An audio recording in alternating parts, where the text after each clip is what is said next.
Hello, faithful friends of the internet. Today, I have to set up the studio to film Grace for Life stuff this week. Actually, I don't have to set it up today, but today is the best day for me to do it.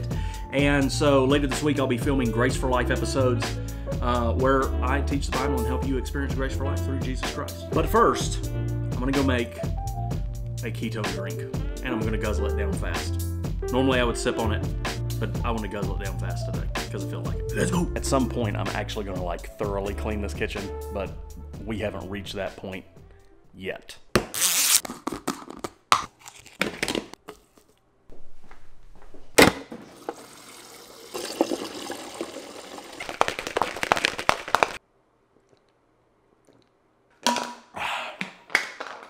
And in case y'all wonder what that was, that's these ketones I'm always talking about. I think you pronounce it exogenous ketones. But basically, if you've ever taken these, they taste horrible. All of them. That's what makes this so great. It's really close to Country Time Lemonade. It's about, I would say it's 98% Country Time Lemonade is what it tastes like. It's not Country Time Lemonade. You couldn't put this next to Country Time Lemonade and go, it's Country Time Lemonade. But the flavor's about 98% Country Time Lemonade. So basically the deal is I got to change the entire setup of this room in order to film Grace for Life. Now, that's something that I did on purpose. I wanted to be able to be in multiple configurations to film different types of stuff so that when you see it visually, you kind of can make that connection. Although I haven't done it as much as I thought I would, but the Grace for Life setup's been really consistent, and I want to keep it that way. So we're going to go in here, we're going to set this up, and maybe I'll share some stuff with you along the way. There is actually one other little fun fact about what I'm doing today, just for fun, just for my own personal gratification and challenging myself and having fun. And I'm really doing it to poke the bear. I'm poking the bear named Trey Van Camp, okay? Poking the bear today. I'm talking to you, Trey Van Camp. I'm talking to you. I'm gonna edit this video in Premiere.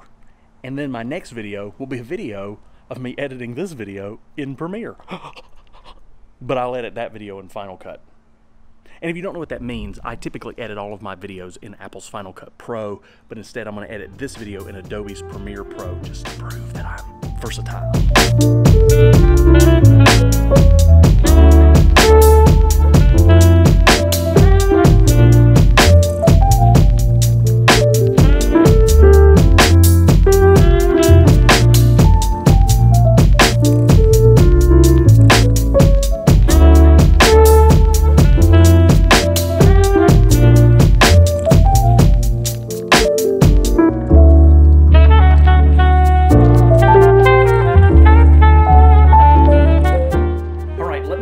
Behind the camera, and I'll give you a little tour of what's going on here. Let's start from back here. I have a hair light here that is hitting me with a power adapter in it, which is super cool because these are CN160s and they don't have a power input. They only do power from the battery, but it's kind of a battery adapter deal. So it's super cool. Then I have this colored purple hitting that. I'll also change the color of that hue bulb when I film. IKEA tree, you know, bookshelf, all that stuff. I've got the desk here, which is how I sit down. You can see it over there on the screen. It's how I sit down and I do all of the things, the teachings. Under the desk, I have this power strip mounted. Ideally, you know, it would be turned the other direction, but typically it's facing me because it just works better. I'm thinking about putting a second one on here as well. And so I've got most of my lights. I've got the recorder there, which I'll show that to you in a second, hooked up. I can hit this and power everything down, but I don't want to because I don't want to. The table is not clean right now because I actually have to work here for the next day or 2 days, and then I'll clean it up before I film.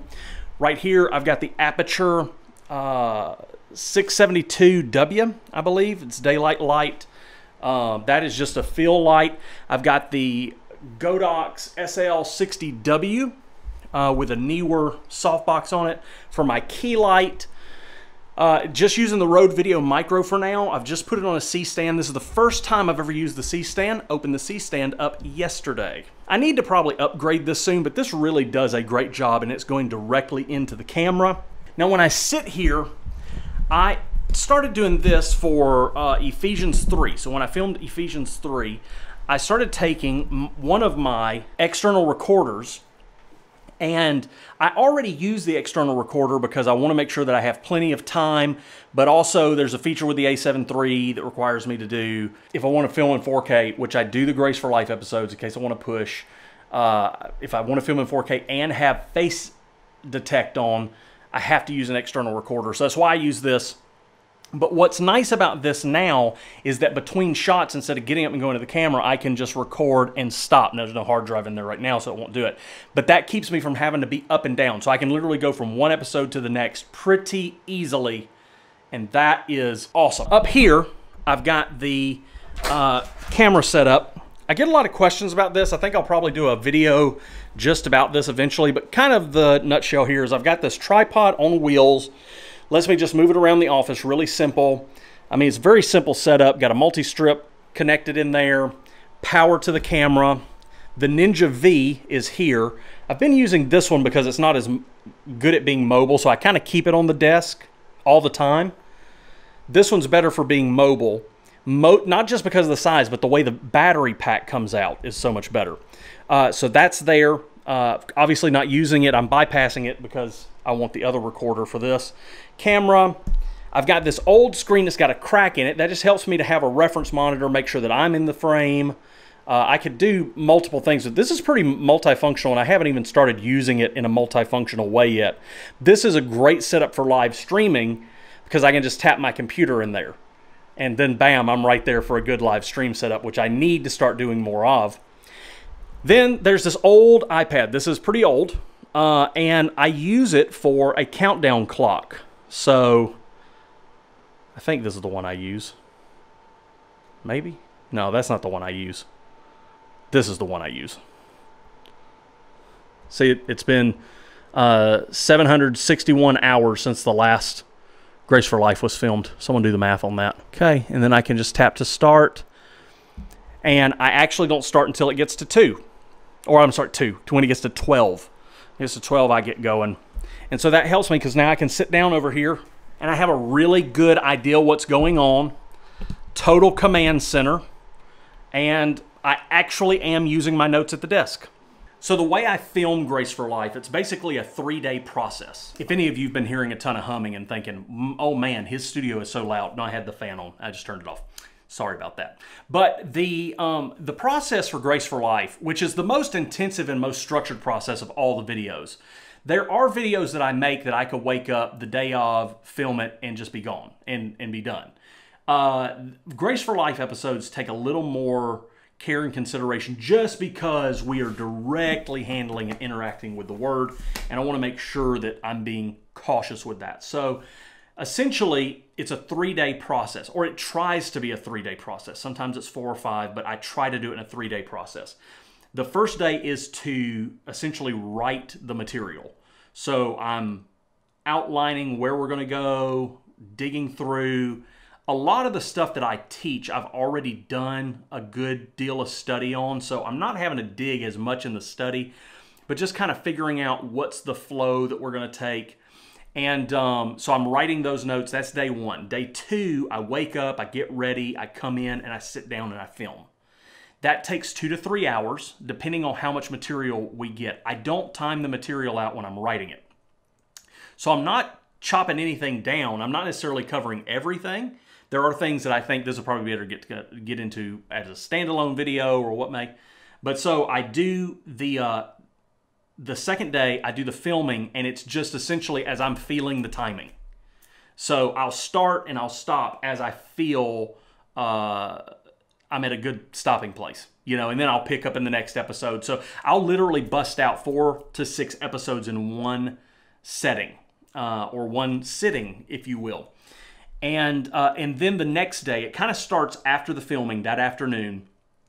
That afternoon, I will start importing footage. While I'm importing footage, I will break down this set.